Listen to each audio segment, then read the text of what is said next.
Principles of fracture mechanics. Stress concentration.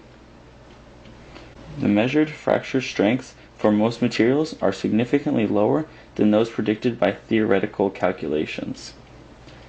These differences are due to microscopic flaws, or cracks, that always exist in the material.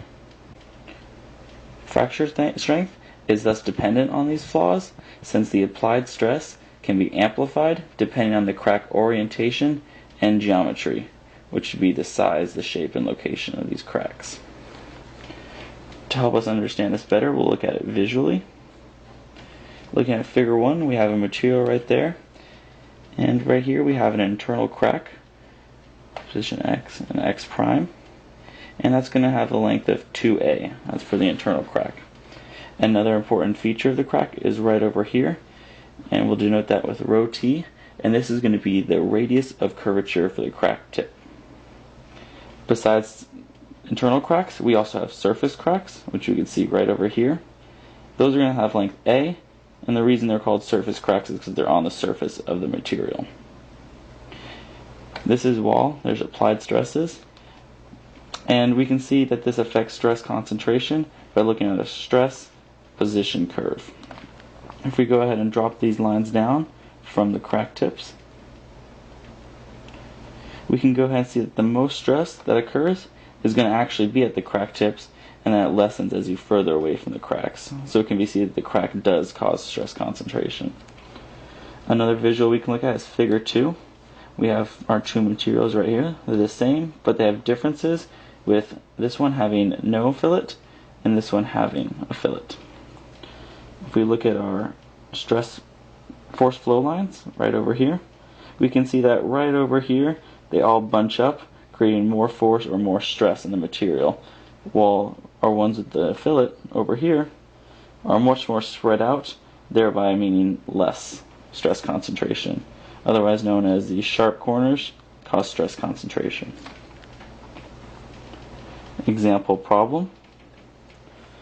What is the magnitude of the maximum stress that exists at the tip of an internal crack having a radius of curvature of 2.5 times 10 to the negative 4th millimeters and a crack length of 0.8 times 10 to the negative 2nd millimeters when a tensile stress of 425 megapascals is applied?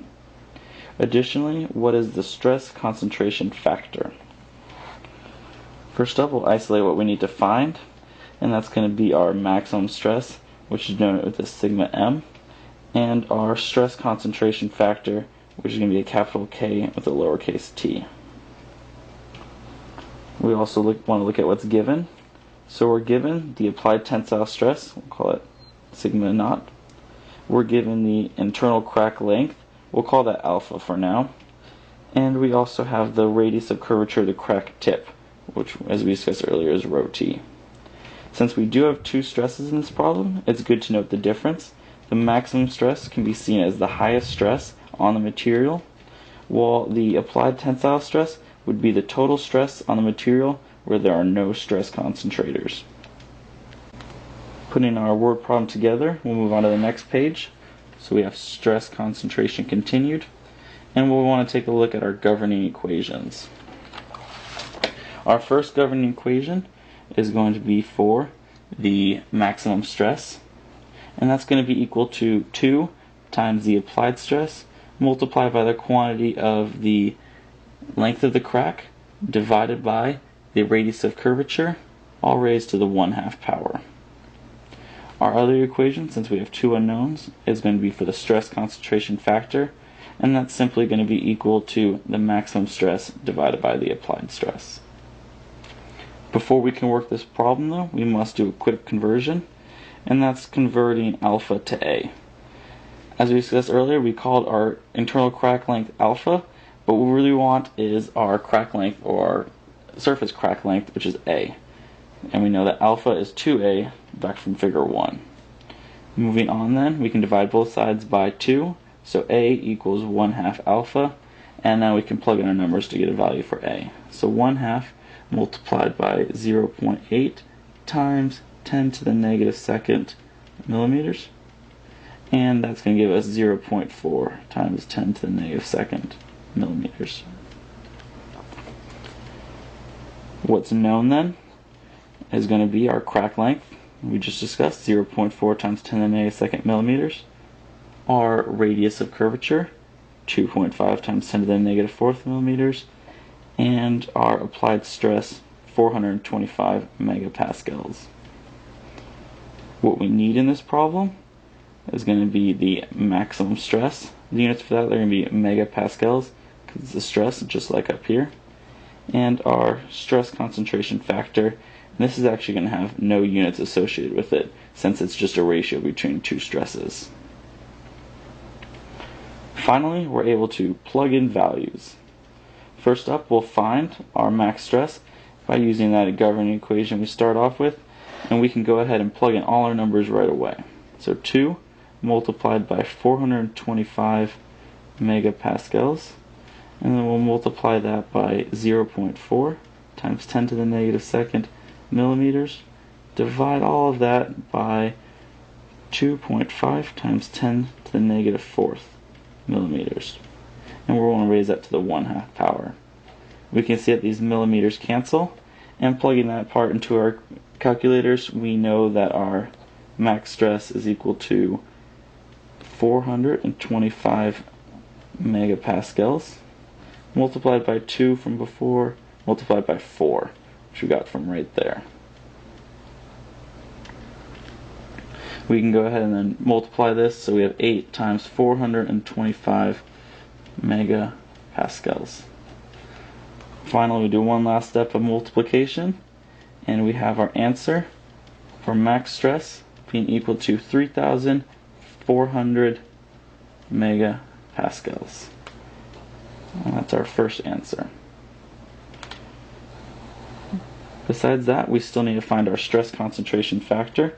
So we'll start off with our equation given, and now that we know our max stress, we can go ahead and plug that in on the top, 3,400 megapascals, and divide it by our applied stress, 425 megapascals.